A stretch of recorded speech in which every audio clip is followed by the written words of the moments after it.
All right, ladies and gentlemen, welcome to week number 2 of the Game Plan Financial Simulation. Investing like John Hastings, a legend, although I think we should be investing like Blair Nesbitt, who's currently killing the Stock Picker Challenge.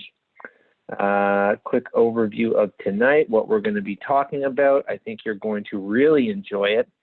Understanding the business cycle, know when and how to reposition your portfolio based on the economic outlook. So really, I think this is getting into the thick of it now. I mean, we're learning a little bit more about the markets, and we're learning a little bit more about sort of the economy and sort of deciding, okay, well, if this is where we think we are, this is how we should probably invest our money. And then we're going to sort of talk a little bit about our own personal biases, okay? So sort of things and attributes, I suppose, that really make investing difficult for individuals, and some things we need to be looking out for. And as athletes, I mean, listen, we all know sort of what we're good and what we're bad at. I mean, sometimes we need a coach to tell us what we're bad at, but we're self-actualized, I think, to a certain extent. So this is going to come as probably a welcome or information that you probably already know. Okay. So again, understand the big picture. So this is week 2 content, and really we're going to get right into it. So as I said, Blair Nesbitt currently leading the way with $106,000. So he's made about six grand the last week. He's up 6.4%. Olivier Jean, you are in second place, and Mikhail B. And sitting in third right now. So folks, I see a lot of people haven't started trading, myself included.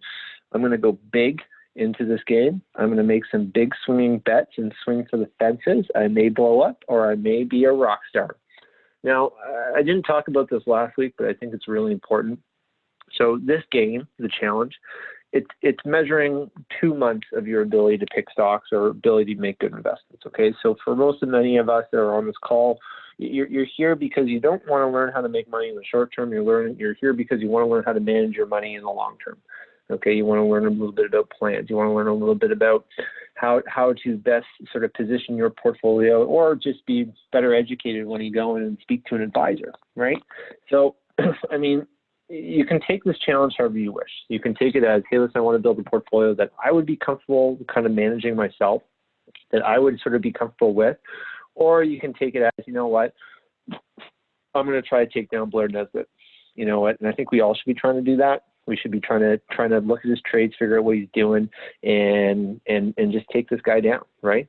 So it really all depends on how you want to do it. If you want to win, go for the gold, then you're going to have to take a different strategy. But if you're trying to take this as a sort of representation, your first foray into the stock market and investing, I mean, you're going to take a different approach, right? And who knows what's going to work? I can't predict that, right? So you got 2 months to sort of figure it out.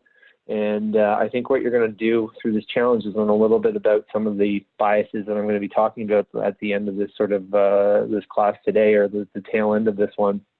So it would be good. But I mean, as investors, you put money in, you invest.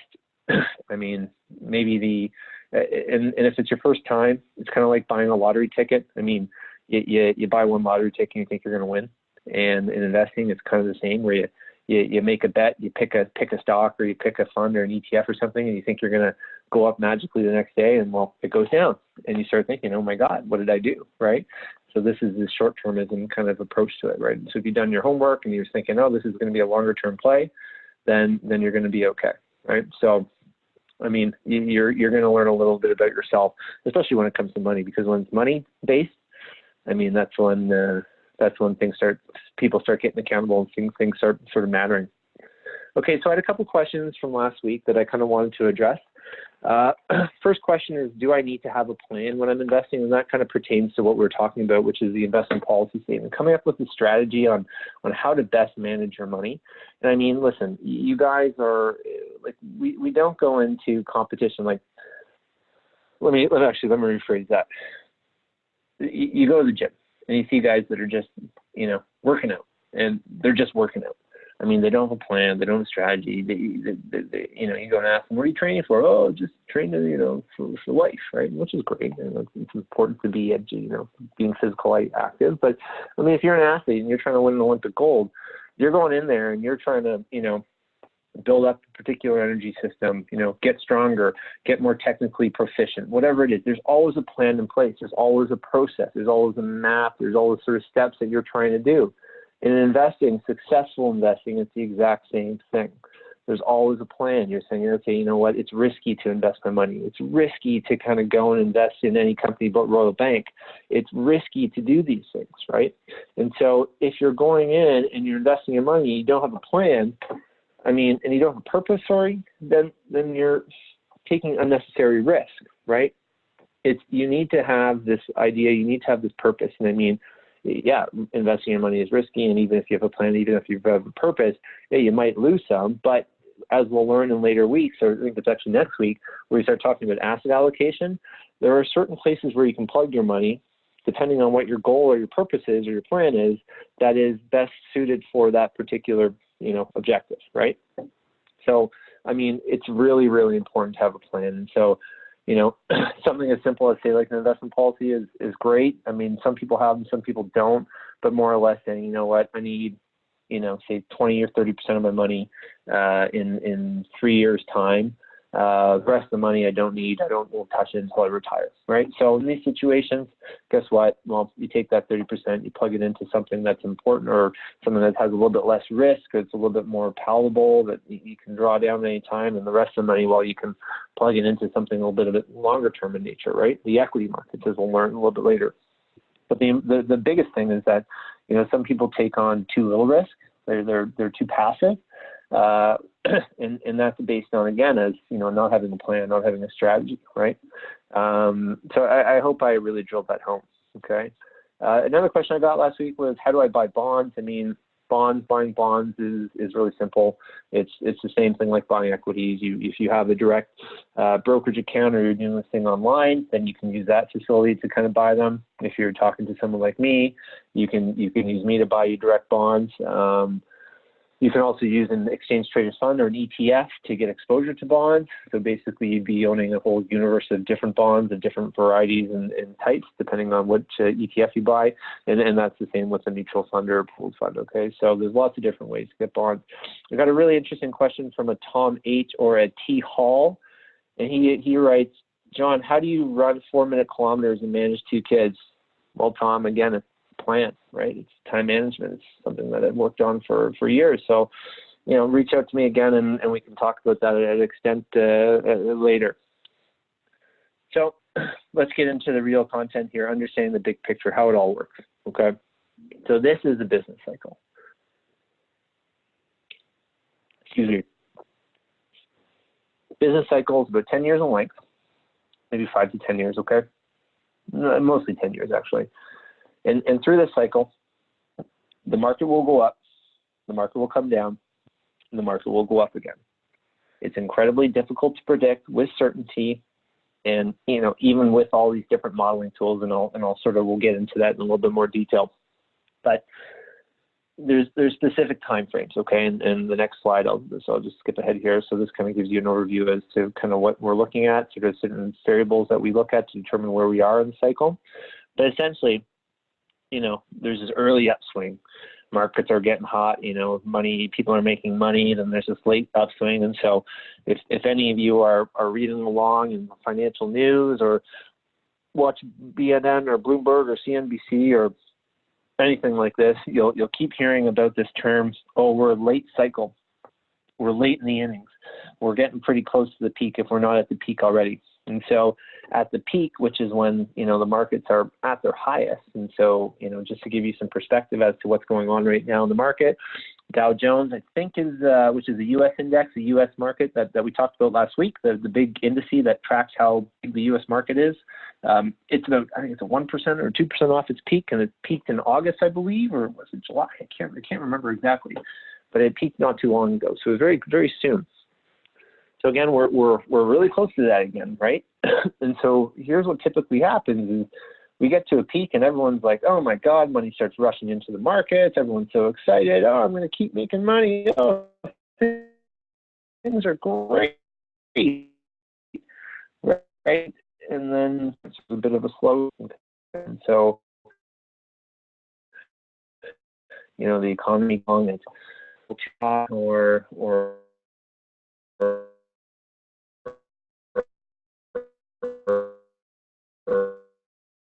whatever it may be, certainly dips into a bit of a slowdown.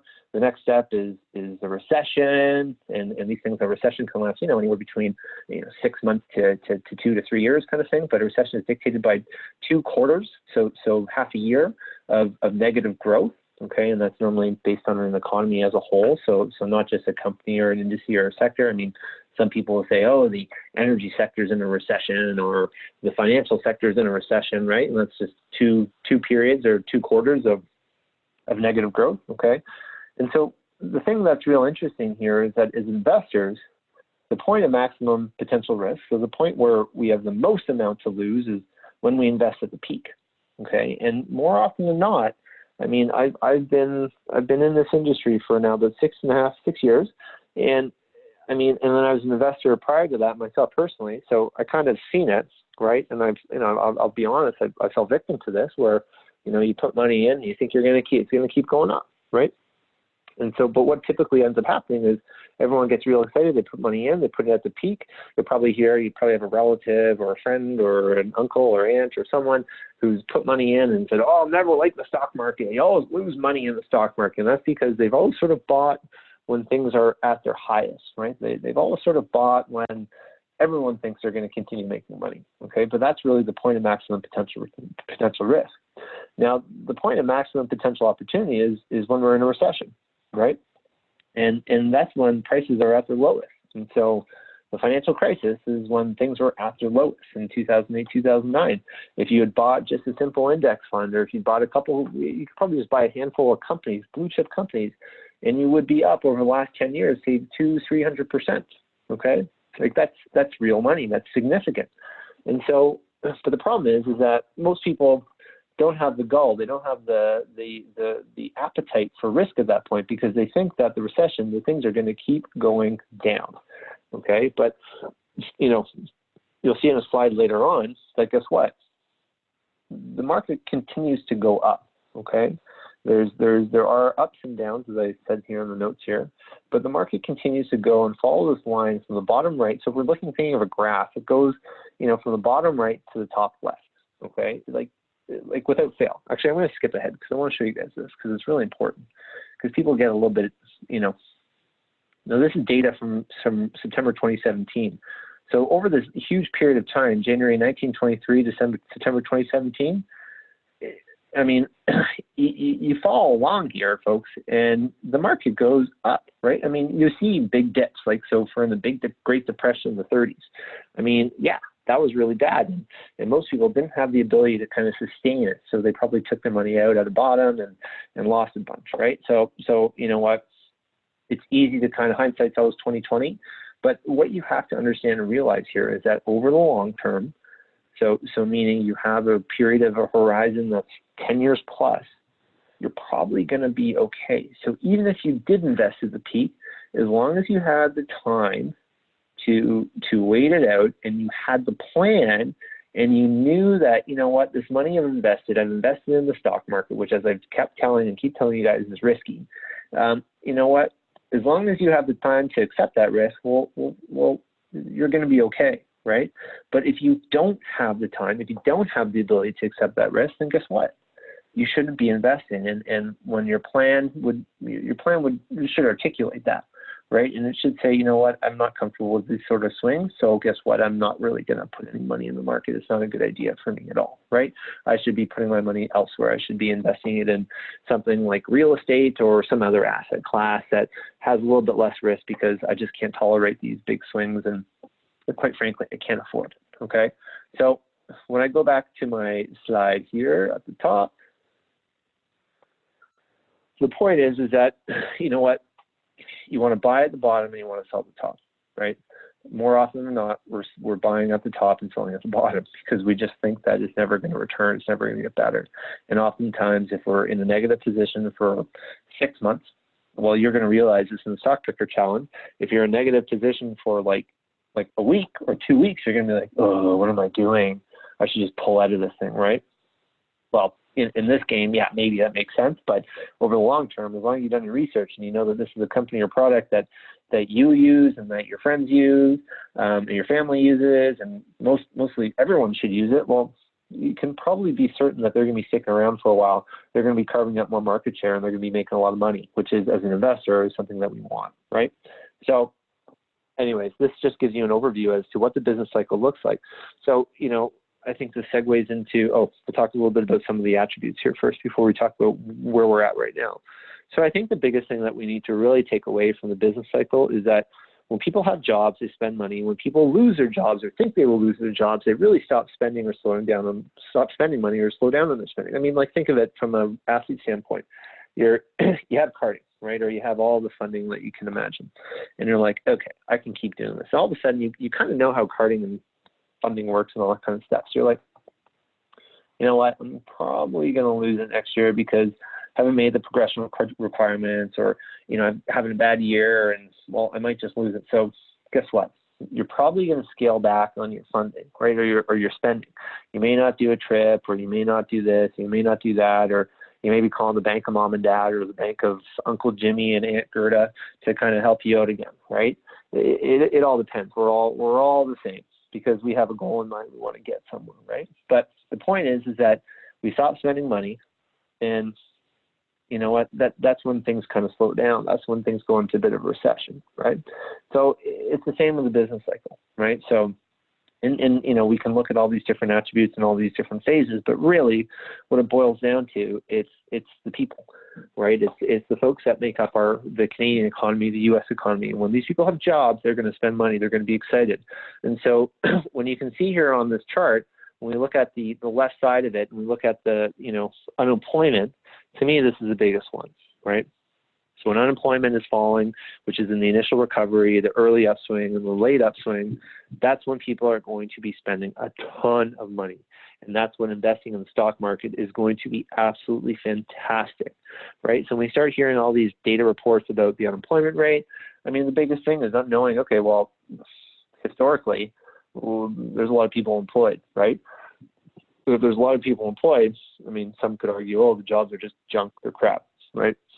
They're part-time employment, or they're just not making a whole lot of money. Yeah, we can argue different factors of that and get into the minutia. But really, what I think you need to understand is that, if unemployment is low, people are going to be spending money, and if people are spending money, your investments are going to do pretty good, right? It's like I own shares of Starbucks, and I have a good job. It's paying me a lot of money. I go to Starbucks every single day to buy a coffee.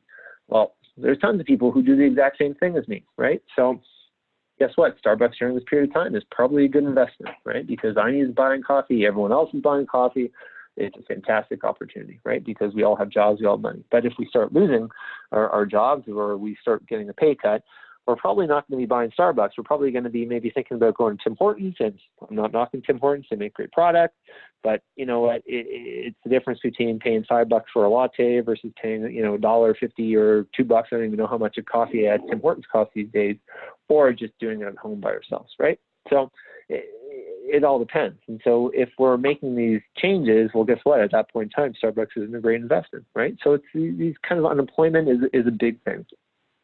So to kind of go give some perspective to these numbers up here in this chart, I mean, what we really want to look at is the length of time. So, I mean, this is all sort of, it's not clockwork, okay? It changes. There's been numbers of times throughout our history. Right now, for instance, we're in the longest bull market of all time. I think we're up it's like 10 years or something like this. We're getting close to it, if not further. So that's why everyone's like, oh my God, a recession is coming. Oh, we're going to dip in and it's going to be crazy. Oh, it's not time to invest. But from our lens, what we're seeing every single day, and you'll see one of the charts, this one here, that's saying, hey, listen, well, based on all of our claims that we look at as typical things for when we're in a recession period, when the market and the world is going to collapse, well, if it's an expansionary, which is in the green column, which, 4 of those 6 check marks are, then guess what? We're doing okay. You know, the one thing that we always want to look at is yield curve, and I'll get to that real soon.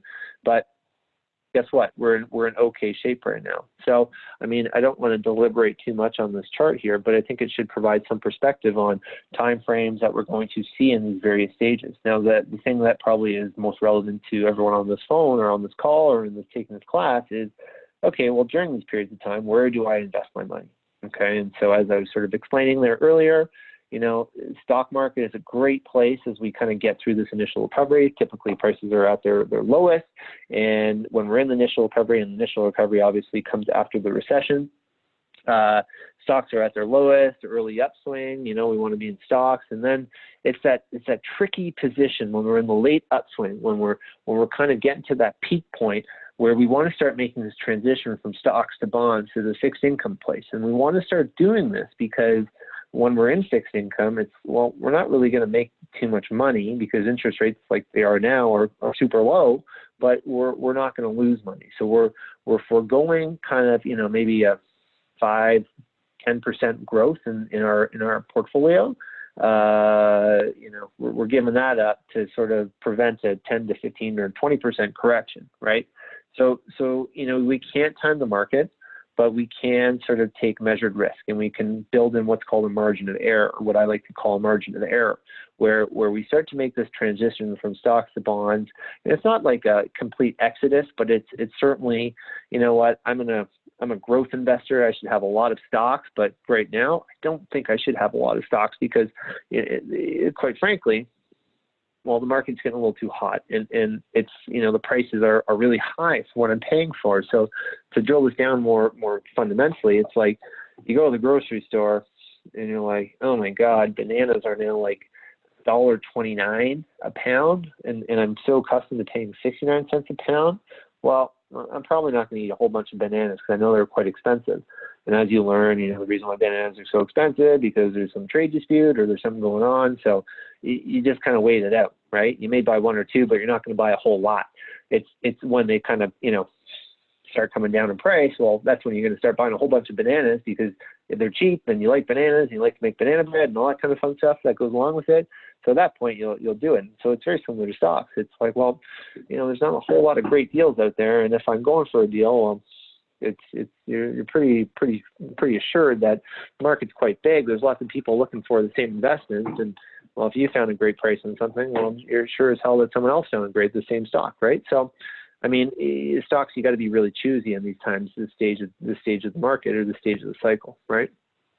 So then as we enter the slowdown, I mean, you want to shift to bonds, and then when you're in the recession, bonds again, and you want to be here simply for the risk profile. Okay, there's other aspects to it that are probably beyond the scope of this class and this webinar, but I mean, what you want to be doing is moving from risky assets to less risky assets, right?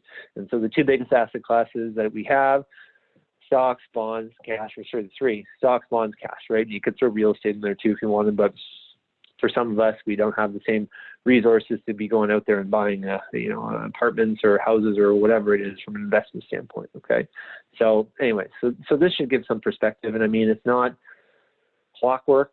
Okay, it's impossible to predict the market, but it does give you some idea as to how you should be positioning your portfolio, right? So if you were to go and say to me, and say, hey, listen, I got $100,000, where should I put my money today?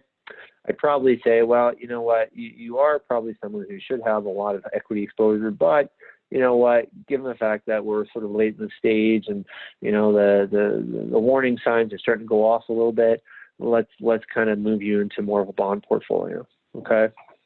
So again, I'm not going to deliberate a whole lot on this stuff, but you guys probably have, I think, in your inbox. And if you don't, I'm gonna just pull it up right now because I think it's important to see it. Oh no, I have to reopen all these stuff. But what you should have, or what you will have, is this great article from Capital Group. And if you don't have it, I'll get Shannon to send it out. Unfortunately, it's only in English, so I do apologize to our Francophone participants. We tried to get it translated, but Capital Group, which is a not RBC, obviously, they're a third party. They provide research as well as they create a great lineup of mutual funds. But they wrote this great article back in the beginning of the summer that kind of profiled sort of the business cycle, predicting the bottom, giving some insight on the various factors that they look at, which are pretty standard to what we look at as well at RBC, saying, hey, listen, this is where the current state of the economy is, or these are sort of kind of what we should be looking for at different sort of stages, right? So, I mean, the biggest one is the inverted yield curve.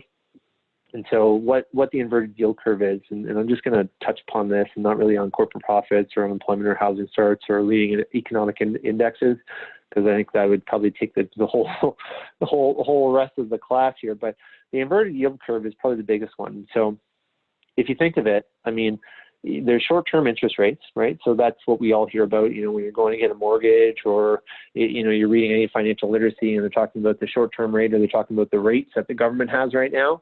And so the inverted yield curve is in a growing economy, the amount of the rate you get for borrowing at 2 years is typically less than what you'd be getting let me not borrow as a lender.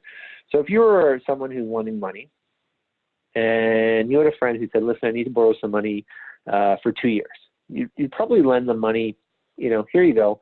We'll give you money. Yeah, you can pay me 1% interest, right? Because the risk is kind of low. It's it's a 2-year time frame or a 1-year time frame. It's pretty low. The amount of money you might lend might change what you charge this person in interest. But say you give someone $20, and you say, here, listen, I'm going to give you $20. In 2 years, you're going to give me this $20 back. You know what? Just pay me like 2% interest, right? Perfect. It's a small amount. It's not a whole lot, but this is kind of how it works in the real market. Now, if the same person was come to me and say, listen, I need this money, but I need it for 10 years, right? Guess what? You'd probably say, yeah, sure, I'll lend you the money, but 10 years is a long time for me to give you $20 and for you to or 10 years is a long time for me to give you $20 and you to repay me. So to compensate me for this risk, I kind of want you to pay me a little bit more, right? I want you to pay me like, say, 3% or 4%, right? And if anyone on this call or anyone in this webinar has gone to a bank to get a mortgage, I mean, I'm not sure if you've ever priced out like a 10-year mortgage, and some, I think they do them. I should know this. I work for the bank, right? But I should know this. But I think they do 7-year or 10-year mortgages. And if they don't, I know they do in the U.S. And these 10-year mortgages are always super high. They're always way higher than they are, say, like a 1-year or a 2-year or a 5-year, right? And it's because you have to compensate the person lending you money for the risk that you're taking, right? So this is in a growing economy, right? Like there's a 10-year rate that you're going to lend at or borrow at is higher than the 2-year. Now, when the yield curve inverts, it now means that the 10-year, so the long term, is a lot lower than the 2-year, right? So for someone who's borrowing money, this is fantastic. Like if you were to go out there and buy a mortgage today or get a mortgage, it's a fantastic time because the yield curve is inverted. So rates are basically going to be coming down, right? But this is really bad for the economy because the economy is saying, listen, well, we don't really believe in 10 years. Like we think there's too many risks over the 10-year period of time. So we think it's better to sort of have your money invested in a shorter period of time, a 2-year period of time, right? And so this isn't good. And so this basically indicates, guess what? We're probably slipping into a recession. We're probably slipping into a period of downturn, okay? And so, I mean, the average time when we see an inverted yield curve, the average time we have from when this happens to when it goes into recession is about 1.5 years, right? So if you read any financial information or news, they'll probably be saying, well, we think that we're going to see a recession and about a 40% chance we'll see a recession in the next 12 months. Well, that's where this information is coming from. So if anyone ever wonders about that, well, here's your answer. This is what it means, right? And so really, this is sort of the canary in the coal mine for many of us, which we say, okay, well, guess what? Things are starting to get a little bit heated here. So let me just move the slide. Things are starting to get a little heated here, so we're going to be on high alert. And so we're looking very closely at all these other factors, okay? And so where are we now? I mean, well, we have that inverted yield curve. Unemployment is still relatively low. Unemployment rate is still low, okay? And so there's a difference between claims and rates. Claims is like kind of what's happening on a month-by-month basis and who's claiming unemployment versus the rate. So there's different sort of ways to do the math on that. I won't get into details. There's other sort of leading indicators. So we call it Conference Board Leading Index. These are just leading index or economic indexes. And so I mean, there's a number of them, right? And so these are a little bit more shorter term. So again, you can see on the bottom of this chart, okay, well, inverted yield curves, longer term period of time when we start to see a recession happening, corporate profits. So corporate profits start dropping. So earnings the company makes. So imagine this, like, oh, you're a business and all of a sudden your earnings are you're still making money, but they're starting to decline. Well, this is an indication that, guess what? We're probably not too far off from a downturn, from a recession. And when you can probably just think about it. If you're a business owner and you're making less money, you're probably going to be thinking, oh, I want to make more money. So how do I do that? Well, I'm going to start cutting costs, right? My margins, my operations is probably getting a little chunky. I'm probably spending a little bit too much money. So I'm probably going to scale this back. Like, I'm still making money, don't get me wrong, but I want to make more. And as a shareholder, I want to be carving out that more for me, right? That's just kind of how the business world works. So this would probably indicate, well, if earnings and profits start to drop, you can bet that employment is going to probably, or unemployment is going to go up, right? Because what do you do if you're a business owner and you're trying to cut costs? Well, you know what, Jimmy and Rebecca, you guys do the same job. Rebecca, I like you a little bit more. Jimmy, I'm sorry, you're redundant, right? It's like, in our sport in slalom, it's like, I'm sorry, no, I won't go into details on it, but it's like karting. It's like, oh, sorry, can you slalom? We're going to cut your cards from 12 down to 6. Oh, geez, well, guess what? That unemployment in our sport starts to go a little higher because no one can really afford to train and travel anymore, right? It doesn't matter if you're in a business or in sport. It's all the same. So the point I'm trying to make here is that, there's various pieces here that sort of indicate a recession is coming. Inverted yield curve is the one that's saying, hey, listen, the lights are on. We're now starting to look at corporate profits. So earnings start to drop. Well, we're getting closer.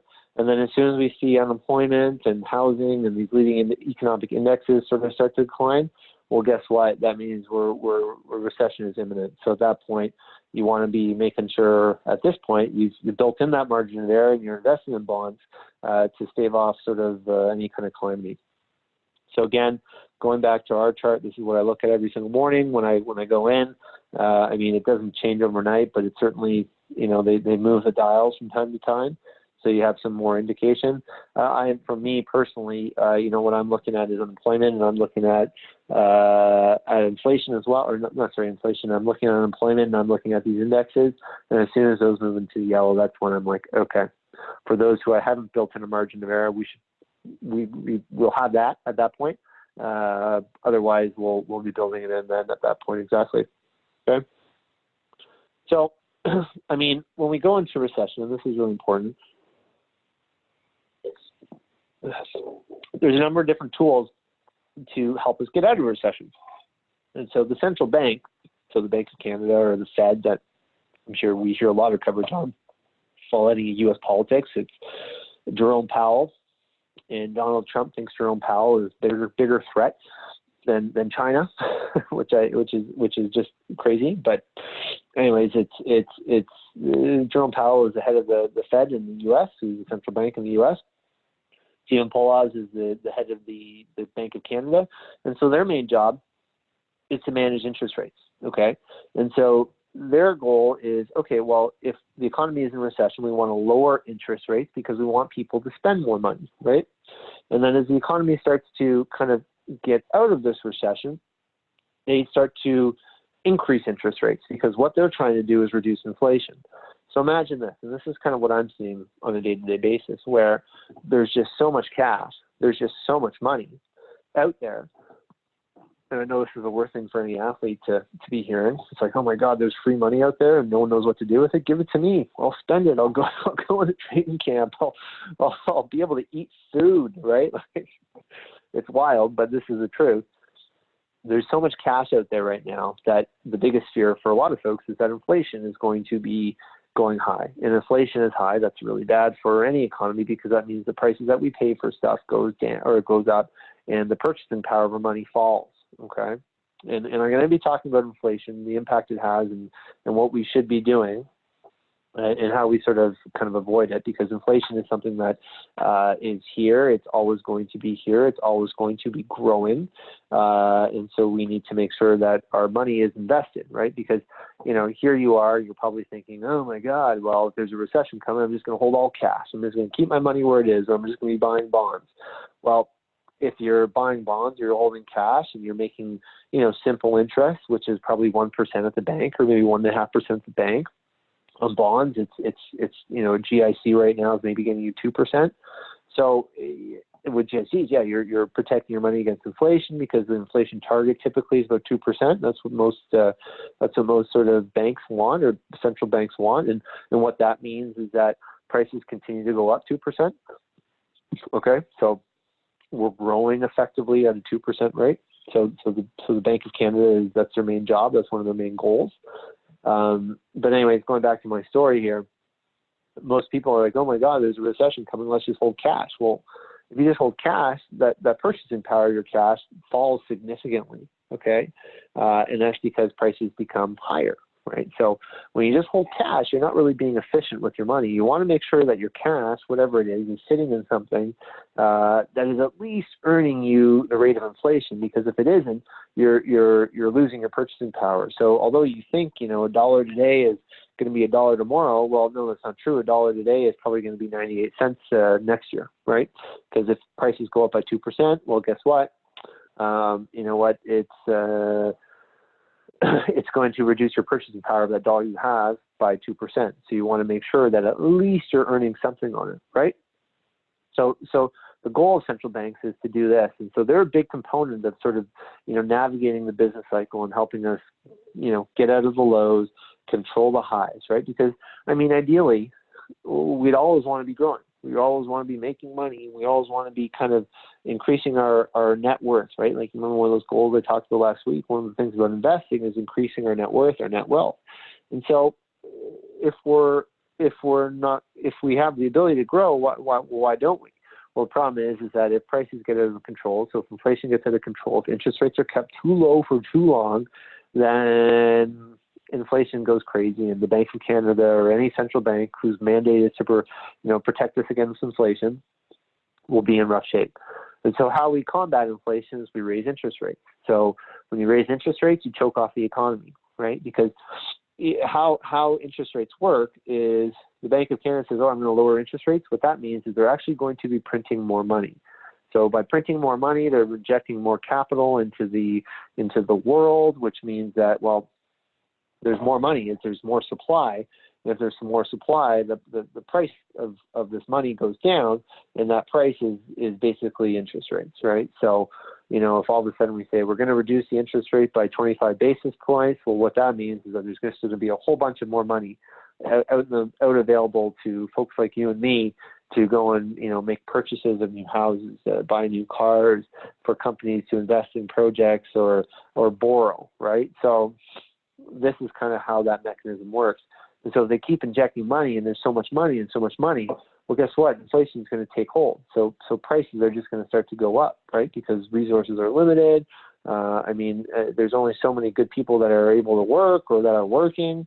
So these employees are going to demand more money. And if they demand more money, then companies are going to have to raise prices on the products and services they create, which basically is a byproduct of inflation, right? And so there's stories that you can learn about hyperinflation where, Germany went through this, Argentina went through this, Venezuela, I think, had hyperinflation, or they do now, which is the prices just get out of control, and you're paying millions of whatever the local currency is to buy a piece of bread, right? I remember we were in Slovenia back before Slovenia turned into the euro, and maybe we had $2,000 in our bank accounts, but my teammate at the time and I, we went and took money out. And we got our statements, and we're millionaires. And we're like, oh yeah, this is a good feeling, right? And we're millionaires in Slovenian tolars, or whatever the name of the currency was. But that's his example of inflation. And so just to give you some perspective, there's this really cool tool that's provided through The Economist. The website's right there. It's called the Big Mac Index. And so, from 2005 to 2017, price of Big Mac went from $3.28 to $5.99. Okay, and so that just goes to show you how prices have increased over time, right?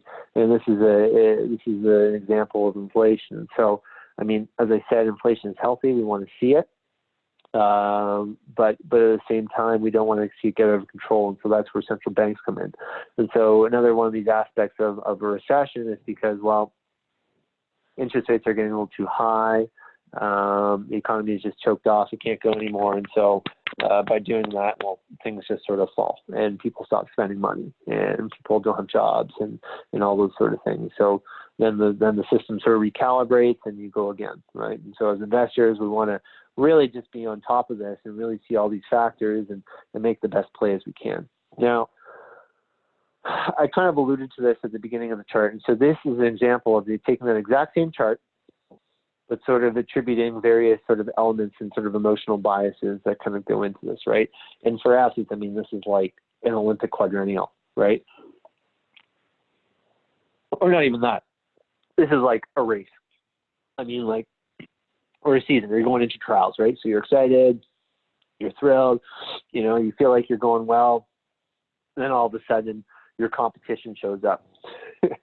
The guys from Vancouver, you're based in Ottawa, show up at Olympic trials, and you're like, oh my gosh, they're really big. They've done some new training or something's happened. Oh no, what's going on? So they start getting anxious. And they're like, oh no, we're fine. I'm in denial. No, they haven't done anything different than us. We're good. Then you start getting fearful, and then you start getting desperation. I mean, it's a week out till the big race, and you start swimming thousands of lengths, right? Then you're in this mad panic, and then team trials comes along, miss the team. Point of devastation, right? Go through depression, hope. You're like, you know what? I saw what I need to do. I'm going to rebuild. I'm going to get back on the horse. We're going to start this new quadrennial, and we're going to go harder, bigger, stronger, right? We all go through it. It doesn't matter when it is. It's that period feelings of really, you're really good. Things are going great. And then, you know what? you start going into that tailspin where things just start going real wrong real quick. And through these periods, you make bad decisions. You stop losing focus, or you start losing focus. And it happens no matter what, right? And then you're kind of at the bottom. You're like, you know what? Things are going to be okay. We're going to get through this, right? I remember I went through this in 2008 when I missed the Olympic team. I was like, oh, devastated. And then I went through those periods like, you know what? It's going to be okay. I'm going to go another 4 years. It's going to be fine. I'm going to make it. It's going to be great. And then the cycle repeats again. So it happens. So as investors, I mean, the biggest thing is knowing and sort of taking stock on these feelings. I mean, they're not going to go away, right? I mean, you think you can walk away at the top. You think you can make that call. But it's really difficult because, when you're managing your own money, and this isn't some sort of play to say, hey, listen, you need an advisor, you need a coach. It's honest. And I mean, if there's going to be some people that can do it, it's going to be athletes, because I think you can kind of scale it back and you kind of know when to quit. But the point here is that, you know what, when you start getting really excited, you start to seeing things kind of come to fruition, that's when we sort of have to start changing gears on stuff, right? And as investors, that is. That's what I'm sort of being specific about. Because there will come to a point where, you know what, you've made the most you can possibly make, and you have to walk away with the profits, right? You have to walk away with knowing that, yeah, this thing could keep going up another 5%, but at the risk of going down 15 or 20, right?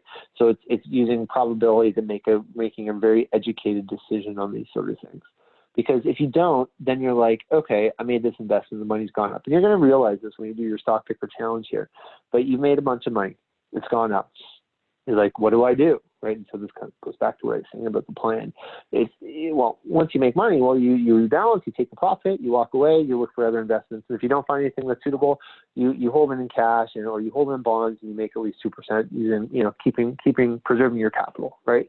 But if you don't, then and things kind of go south, well, you get anxious. You're like, oh, no, it's going to come back. It's going to come back. And then it starts losing more money. Oh, no, this is just a minor blip. It's going to come back. It's going to come back. And then you get into feeling like, oh, no, I don't think this is going to come back. And then you're in desperation. You start buying more of the stock because you're like, oh, this is the bottom. This is the bottom. It's going to come back. And then you're like, oh, no, I just mortgaged up the house. My partner is going to kill me. And then you're like, oh, rock bottom. and you're like, okay, this is bad. And then you start seeing this glimmer of hope where the market starts to rebound and the company that you invested in starts to come back, and you're like, wait a second, this is going to be okay, right? And if you've held on long enough, well, guess what? You're going to be okay. But most time, people just sell in that desperation point, or they sell in panic. They say, well, this thing is going to go to zero. I might as well walk away. And in some situations, investments do go to zero, right? If you pick the wrong pony, if you pick the wrong company, it will go to zero. Or if you lend money to the wrong company that's defaulting and gone bankrupt, well, it might go to zero, right? So walking away with at least $1 of your $100, better than walking away with nothing, right? So hopefully it never gets to that point, but these are sort of the emotional sort of factors that you go through, right? And I know, speaking to everyone on this who's been through an Olympic trials or been through an Olympic Games or been through a World Champions or whatever it is, you've gone through these phases at some point in your career, right? So this should be all too common to you, everyone on this call. And so some of the common ones that we see is loss aversion. And so the symptom here is holding on to losers, selling winners too early. So it's like, you know what, I'm going to take 10%, great. And then you cut it at 10% where, the stock could actually keep going up. There could be the thesis on this thing could be really good, right? And this goes back to the plan where you say, oh, well, listen, you know what, the target price on this company, and we're going to talk a little bit about valuation, and I don't expect you guys are going to learn about valuation or how to value companies at the end of this. And if you do, I'm God when it comes to investment advice and teaching. So I'll be really happy. But I don't expect that by any means. But you sell winners too early, you hold on to losers, meaning that, you know what, I cut my losses or I cut my gains at 10%, but you know what, this company is down, say 20%. That's cool. I'm going to hold on to it because it's going to come back. And this is probably the most common one I see. People are just afraid of loss. And then it gets back and you're like, well, I'm going to just take the money at break even, right? And again, this is just proper financial planning. Okay. This is just saying, hey, listen, you know what? You have time on this investment. So, you know what? Don't sell it. Don't hold on to it for too long. Let's just be smart. We didn't put all our eggs in one basket. We were smart with how we allocated our money across various investments, various asset classes. So it's okay. Right. Another one is overconfidence. And again, you know what? If any of you have raced against Americans or trained with Americans, I remember specifically just being with guys who are like, yeah, I'm going to the Olympics, I'm winning the gold. I'm like, dude, you're not even on the national team. Like this is like I'm not trying to derail you or kind of crush your dreams, but you're talking as if you're already there and you're in the start gate, like one step at a time. But their overconfidence was like insane, right? And I know we've all been through this. Mine were just Americans, and I'm sure there's other nations that are pretty divided, if not Canadians. But this is when you think you're smarter than the market. You think you're just so good. You pick the winners all the time. And you know what? You may do really good. And we saw a lot of this with folks who invested in lead companies where, you know what, they bought into a story at $1 a share. So Canopy Growth Corporation, I think, you buy them at $2, and they stuck it out, went up to $60, right? And so they made significant money, like stupid money. And you know what? And then they start thinking, oh, I can do this time and time again. So they get confident. They start picking other companies who they think are going to repeat this cycle, right? Well, it turns out maybe they lost. And so, my biggest indicator when someone's talking about this is they all talk about their winners and never talk about their losers. And so this goes back to what I was talking about, how you write down all your sales and purchases. You kind of give it a little bit of explanation. I know most of you guys won't, but this is one way to do it, is you just say, listen, I'm investing in this company because of this, this, and this. So you have some reason and purpose behind it, right? And you kind of give yourself a target. You know what? Well, I think this company is going to go to, it's priced currently at $50. I think it's going to go to $60. And so this is what a lot of portfolio managers do. Status quo. Again, this is one thing where you don't change anything. You just are lazy. Normally this leads to improper asset allocation. So a lot of times, I'll take on a new client who will be an individual investor, and they just haven't done any sort of rebalancing. We'll talk about rebalancing one of the later classes. But the point here is that if you just kind of let things go, which is fine, a buy and hold strategy is no problem, but you got to make sure that that's what you want. And you don't look at things and you just sort of let it go. Well, you may end up with an improper asset allocation, meaning, I'm about to retire and all my money is in the equity market, which is, can be risky, right? So if I'm retiring and I need this money, well, I should probably rebalance this thing and put some fixed income or something that's a little bit less risky, right? So all these sort of things go in. Regret aversion is, don't do anything, which is really bad. It's sort of staying put, not doing anything for risk of failure, right? Self-control is, you know what, I'll start saving tomorrow. And I hear this all the time. My wife is guilty of this. Oh, no, I'm going to start contributing to my TFSA. John, I'm going to start doing it. I'm going to start doing it. And I'm like, okay, honey, haven't seen any money go into the TFSA yet. Oh, no, I'm going to start doing it, right? So it's self-control, saying, okay, you know what? And I try to educate clients on this all the time. And this kind of goes to one of our last classes on wealth management, where it's like, I'm going to invest a little bit of my money first. So say I'm making, I don't know what carding is now. I think it's $3,000 or $4,000 or something. If you don't need all of it, you say, okay, you know what? I'm going to take $100 or $200. I'm going to throw that in my tax-free savings account or my, an investment account or whatever it may be. And I'm going to park this away and I'm not going to touch it. And then after I put this money away, I'm going to start saving. So it's this whole notion of saving or paying yourself first or investing in yourself first, right? Because at some point you may need that money, depending on what your plan dictates. Okay, so those are some of the things. And again, this is what I talked about earlier, but we'll talk about this next week and when we start talking about asset allocation and so forth. But it really just is to show you guys that over the long term, and I know this is a huge chart, it's like almost 100 years, right? But even shorter term, like 5-10 years, I mean, the probability of downsides really diminishes as you keep money invested for a longer period of time, as long as you're in good investments and good asset classes and you're not taking on silly risk or unnecessary risk. Okay, but it just goes to show you stock market, smaller cap, which is small companies, which is you should imagine because they're small, they're going to grow, versus large cap. I mean, they've annualized growth at 11%, 10%. Bonds typically 5%, 5.5%. That's coming down a little bit. Treasury bills, which is really short term, GICs and so forth, about 3%. And then inflation has ticked up at about 2.8%. So that's what it really impacts your purchasing power. So, I mean, what you want to do is always make sure that your money is invested because inflation is one of these devils that kind of eats away at what you're able to afford. Okay, so again, just a little quick recap here. The business cycle is 10 years.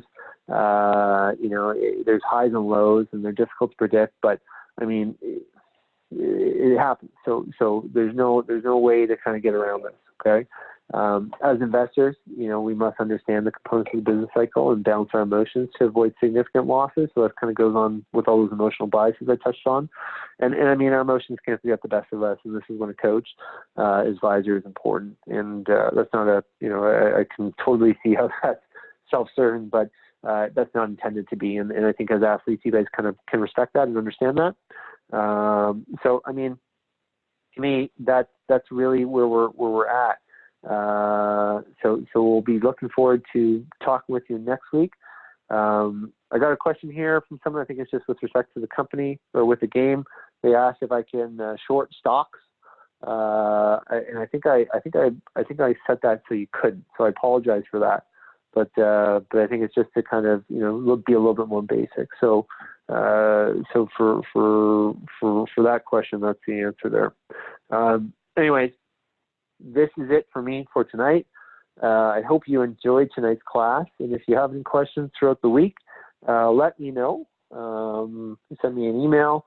If you don't have your Smith Master in Finance student, I think they're still available. You'll have to call Shannon or send her an email at info@mygameplan.ca. But again, thank you very much for your attention tonight. And I look forward to seeing Blair Nesbitt get taken down.